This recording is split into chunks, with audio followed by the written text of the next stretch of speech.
Hello student, मैं राहुल कुमार अनंदरा, आप सभी का स्वागत है हमारे यूट्यूब चैनल से वर्ल्ड वाइड कंसेप्ट में। यहाँ पर हम आज क्लास 12 के फिजिक्स को देखने वाले हैं, जिसमें पहला जो फिजिक्स का पहला इकाई है स्थिर वैद्युतिकी। स्थिर वैद्युतिकी जिसको हम लोग इलेक्ट्रोस्टैटिक्स कहते हैं। तो सिंपली यहाँ पर जो हम जब इसको क्लासीफाइड करें, इसको डिवाइड करेंगे तो इसको पहला जो पार्ट आता है इसमें स्थिर, जबकि दूसरा जो पार्ट आता है वैद्युतिकी। तो यहाँ स्थिर का मतलब हम सभी जानते हैं कि स्थिर का मतलब जो होता है रुका हुआ। तो सिंपली जो हो गया रुका हुआ। उसी प्रकार जो वैद्युतिकी का जो मीनिंग हो जाता है, यहाँ पर वैद्युतिकी का मीनिंग होता है आवेश। तो वैद्युतिकी का यहाँ जो मीनिंग हो गया आवेश। तो यहाँ पर स्थिर वैद्युतिकी का मतलब हुआ रुका हुआ आवेश।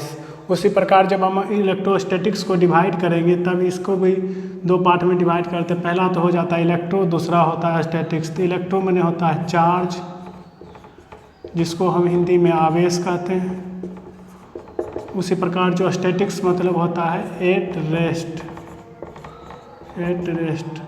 तो इसको हम लोग रुका हुआ कहते हैं।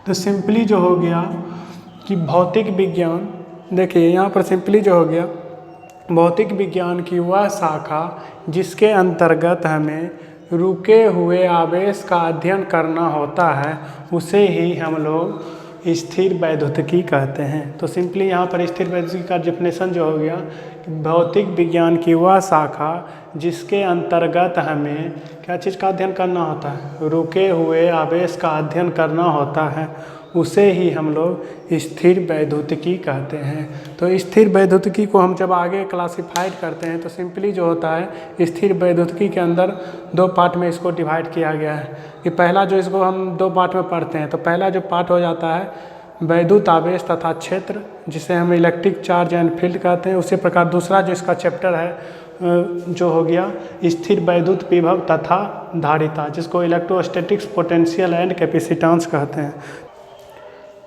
अब हम लोग यहाँ पर चैप्टर्स 1 को देखेंगे। पहला जो चैप्टर्स है विद्युत आवेश तथा क्षेत्र, या उसी को हम लोग इंग्लिश में कहते हैं इलेक्ट्रिक चार्ज एंड फील्ड। तो सिंपली जो ये चैप्टर जो है हम लोग जब पढ़े थे, जो स्थिर वैद्युतिकी का जो डिफिनेशन पढ़े थे, तो स्थिर वैद्युतिकी का जो डिफिनेशन था कि जो भौतिक विज्ञान की वह शाखा जिसके अंतर्गत हमें रुके हुए आवेश का अध्ययन करना होता है, उसे ही हम लोग क्या कहते थे, स्थिर वैद्युतिकी कहते थे। इसी प्रकार से जो होता है इसका जो डिवाइड जब हम करते हैं तो इसका जो सबसे पहला जो पॉइंट आता है वैद्युत आवेश आता है।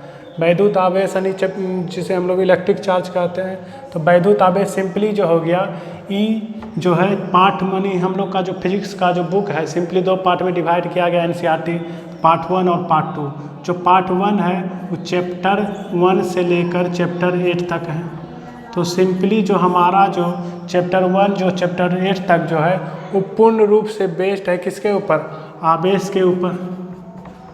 तो हमको आवेश के बारे में पूरी अच्छी तरह से पढ़ना होगा कि आवेश क्या होता है, इसके क्या क्या गुण हैं, और भी बहुत सारा पॉइंट इसके अंतर्गत हमको आवेश के अंतर्गत बहुत सारा जैसे पढ़ना है।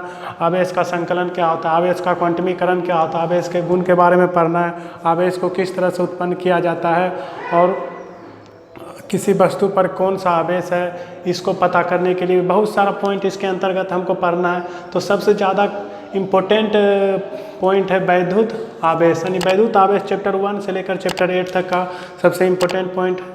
इसीलिए इसके बारे में हमको जानना क्या है, बहुत ही ज़रूरी है।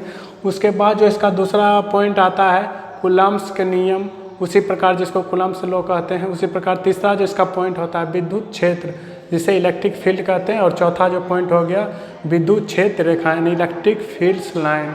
और उसके बाद यहाँ पर पाँचवा जो पॉइंट है वैद्युत फ्लक्स यानी इलेक्ट्रिक फ्लक्स हो गया। उसी प्रकार जो वैद्युत द्विध्रुव यानी इलेक्ट्रिक डायपोल्स और गॉस का नियम जो हो गया गॉस लॉ।